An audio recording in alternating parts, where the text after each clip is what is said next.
भूकंप की तबाही से तो हम सब वाकिफ हैं। धरती की एक हल्की सी थरथराहट से बड़ी बड़ी इमारतें पलक झपकते ही धराशायी हो जाती हैं। और उत्तराखंड तो भूकंप के लिहाज से हमेशा से ही संवेदनशील रहा है। वैज्ञानिकों का कहना है कि इस हिमालयी इलाके में कभी भी 8 या उससे ज़्यादा रिक्टर का भूकंप आ सकता है। पर क्या आप जानते हैं कि उत्तराखंड के उत्तरकाशी के लोग 1000 साल पहले से ही विनाशकारी भूकंप से लड़ने का तरीका खोज चुके थे। जी हाँ, सालों पहले उत्तरकाशी के लोगों ने घरों को बनाने की एक ऐसी शैली खोज निकाली थी जिसे अपनाकर ये लोग भूकंप से लड़ते आ रहे हैं। और खास तरीके से बनी ये इमारतें कई भूकंप झेलने के बाद भी आज तक ज्यों की त्यों खड़ी हैं। नमस्कार, मैं रक्षिता और आप देख रहे हैं खबर उत्तराखंड। उत्तराखंड अपनी बेहतरीन शिल्पकला और खास निर्माण शैली के लिए काफ़ी फेमस है, लेकिन यहाँ वास्तुकला का एक ऐसा बेजोड़ नमूना भी है जो न सिर्फ इन मकानों को शानदार बनाता है बल्कि भूकंप जैसी विनाशकारी आपदा से भी इन्हें सालों से बचाता आ रहा है। दरअसल उत्तरकाशी जिले के कुछ इलाकों में एक खास परंपरा भवन निर्माण शैली का इस्तेमाल करते हुए घर बनाए जाते हैं। इस निर्माण शैली को कोटी बनाल वास्तुकला कहा जाता है। अब आपको बताते हैं कि कोटी बनाल वास्तुकला आखिर फेम में आई कैसे। तो कोटी बनाल वास्तुकला पर नज़र तब गई जब साल 1991 में उत्तरकाशी में एक बड़ा भूकंप आया था। इस भूकंप के झटके ने सीमेंट और ईंटों से बने मजबूत लगने वाले सारे घरों को जमींदोज कर दिया, लेकिन यहाँ मौजूद सालों पुराने 5 मंजिला घर टस से मस नहीं हुए। इस घटना ने वैज्ञानिकों का ध्यान इन मकानों की निर्माण शैली की तरफ खींचा, जिसके बाद इन मकानों पर रिसर्च शुरू हो गई। इस रिसर्च में पता चला कि ये मकान 900 से 1000 साल तक पुराने हैं।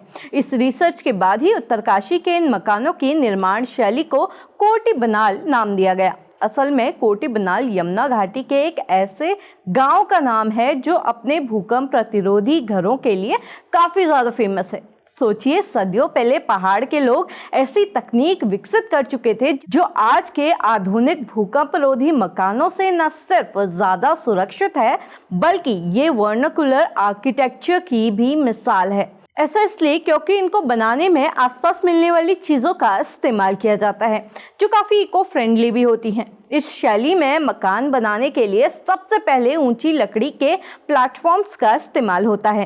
फिर कुछ गैप पर लकड़ी के विमों को इस तरह एक दूसरे में फंसाया जाता है कि वो कभी नहीं गिरते। पहाड़ों की कोटी बनाल शैली के ये घर 2 से लेकर 7 मंजिल तक हो सकते हैं। इसमें जो ग्राउंड फ्लोर होता है उसे खोई या खोली कहा जाता है। इसकी ऊंचाई ज़्यादा नहीं होती। ये जगह जनरली जानवरों के लिए इस्तेमाल होती है। फिर आता है फर्स्ट फ्लोर, इसे मांजुआ कहते हैं। सेकंड फ्लोर को बैंदा और थर्ड फ्लोर को बरौर कहा जाता है। जो घर 5 मंजिल के होते हैं उन्हें पंचपुरा कहते हैं। अब इन घरों की एक और ख़ास बात आपको बताते हैं। कोटी बनाल शैली में बने इन घरों की छत ढलान वाली होती हैं, जो कि पत्थरों को तिकोने आकार में रखकर बनाई जाती हैं। ऐसी छतों के डिज़ाइन आपको अक्सर पहाड़ी घरों में देखने मिल जाएंगे। इनकी छत ढलानदार इसलिए बनाई जाती है ताकि स्नोफॉल होने पर छत पर गिरी हुई बर्फ जमे नहीं और खुद ब खुद फिसल कर नीचे आ जाए।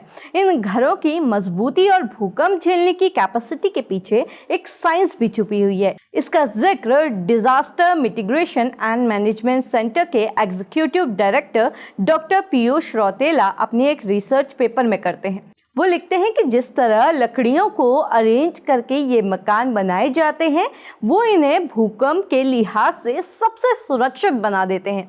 अब लकड़ी मजबूत होने के साथ साथ काफ़ी हल्की भी होती है, जिस वजह से भूकंप के दौरान पैदा होने वाला कंपन इन मकानों में उतना ज़्यादा इफेक्ट नहीं डालता क्योंकि ये पूरे घर में इक्वली डिस्ट्रीब्यूट हो जाता है।